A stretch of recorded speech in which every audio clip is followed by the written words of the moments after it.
chỉ xa nó qua ý đại rong lo chỉ xa na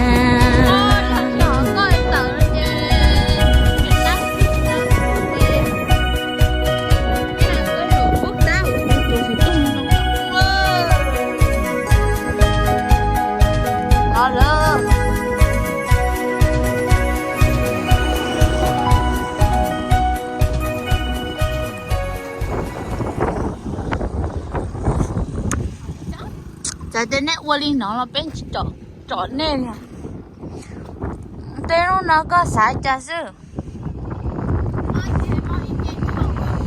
我不得学。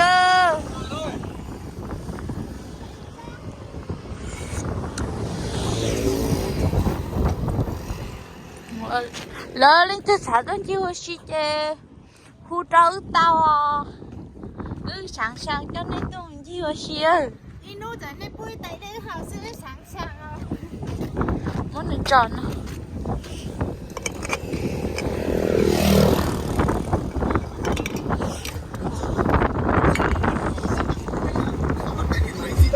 cái điện bánh xì tâm mua sắm thẳng ra không lo về giá với rất nhiều mặt hàng như tivi, tủ lạnh, máy giặt, máy lọc nước, vứt rác lung tung đâu bỏ cho ít tiền nó xong thấy ở trong sự hấp đó cho không à không đến ra chơi cho mua nè đi nó sữa ít này đấy wow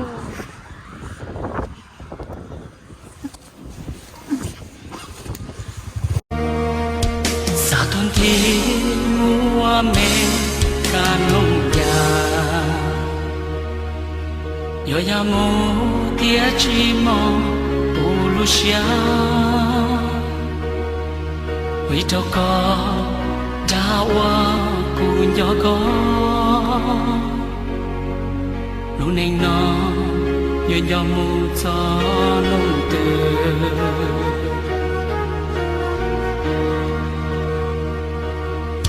sa tuần thì mua mẹ để đưa xe yo để mua chỉ cho lo chùa con gì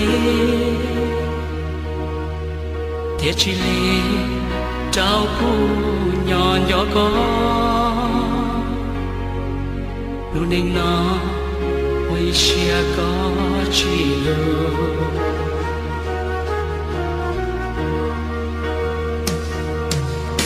些都是被你搞嘛，我一些，再有路高跟路些了，高一起跑，故早给路高我晒，寂寞黑，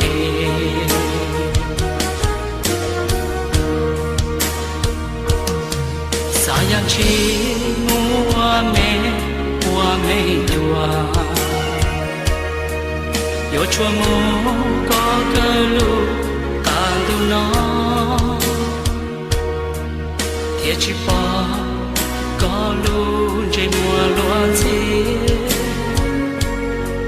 sẽ bớt che tao khó cu nó nhỏ con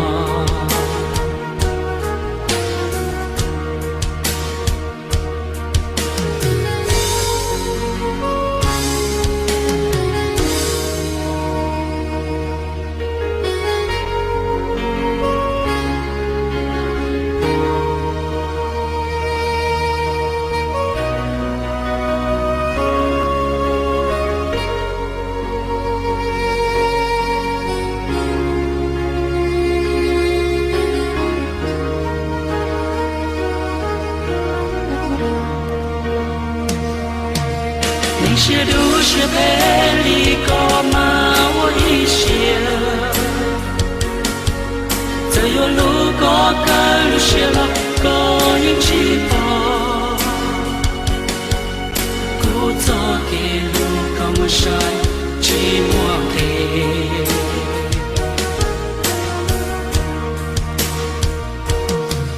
啥样去我没抓，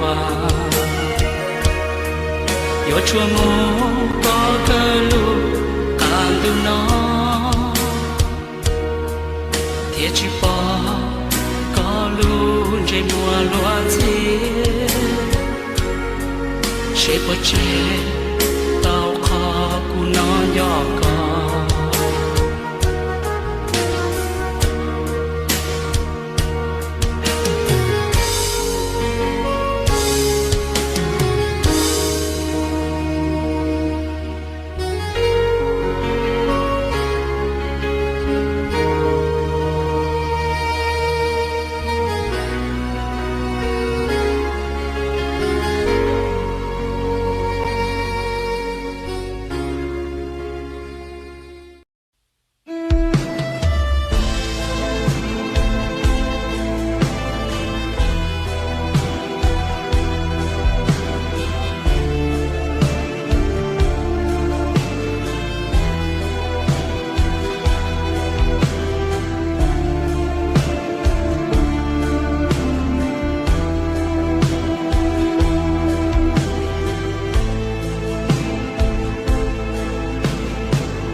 sự cho tao luôn. Cho ta hãy tới từ đó hãy tới từ đó.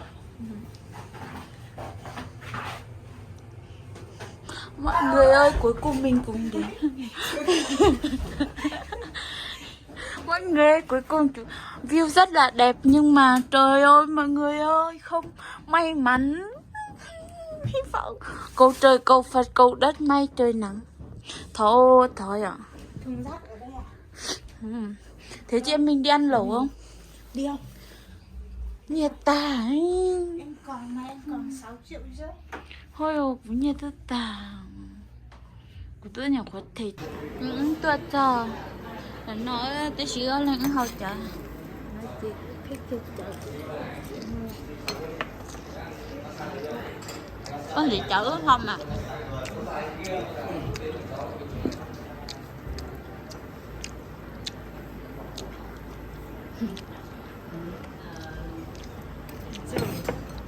À chở đi. Xong xe có đam môi giò. Có xí nha. Thứ nha lũ lụ. Xí nha. Chắc nên tao. Sao lần đầu. Có thứ. Thôi giả tao chắc có xí sao. Người sống trở tao mua sắp ba. Dạ, đó mà phải. Sắp ba tôi ngủ Nguyễn Bạch. Hà Giang. Yêu cái Hà Giang nhỉ?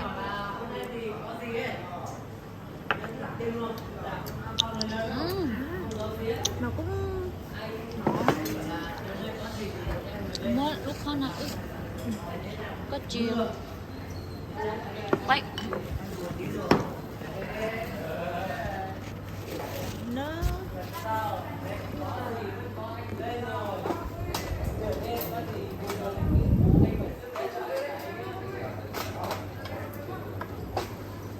họ cho thịt vào đây luôn rồi hả? Họ cho thịt vào đây luôn hả? Chả có thịt đâu. Chưa có mà nhỉ? Trong không vậy?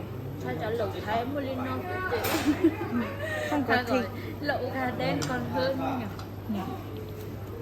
Chắc có thịt chớ không? À, phụ lý đây đỡ luôn đây đâu. Ui, hơi bật tao của cô. Cứ hỗ trợ mà nó một cái gọi trắng rồi. Thì giờ quán phải khỏi đi đâu bật tao cho hồng.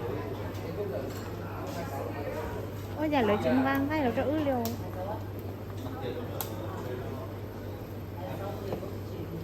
Ôi giáo trò chị đó. Đi nóng rồi. Chả thấy thịt đâu nhỉ? Hơi lẩu thái chỉ có như này thôi. Chả thấy cái gì luôn ý. Có miếng thịt nào đó. Là được trong đó rồi, chúng mới luôn. Đó rồi.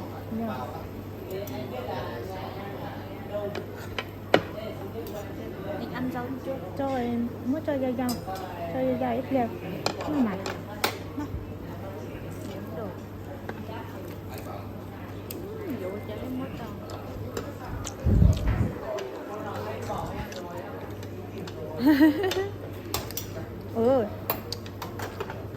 ngô này ngon nhưng mà không có sữa.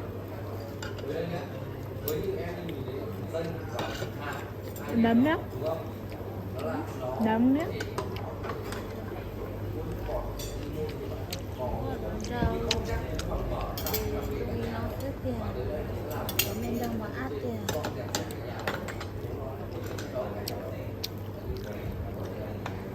Rau.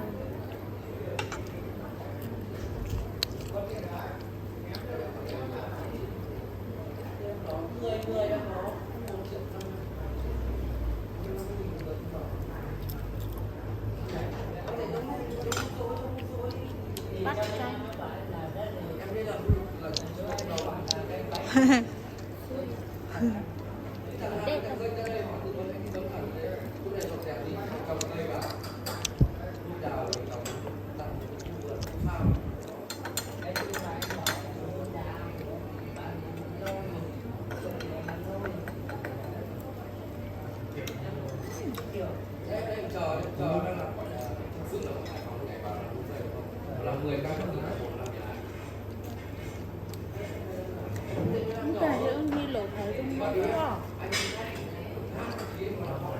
Nhà chị bỏ ra uôi à. Thuê trong mọc rồi. nhỉ? Con hiểu rồi. Quái gì chứ đâu. Đi chở ta ra mà.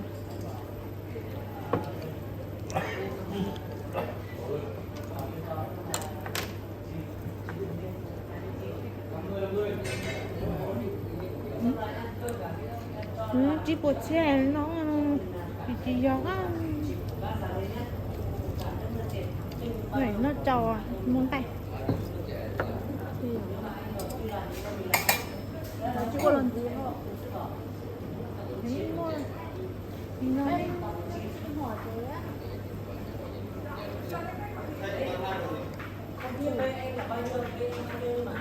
Em lẩu thái của chị là bao gồm như này không? Chưa đồ chị ra. Đồ chị ra. hai tắt nhau có tiếng đen nhỉ?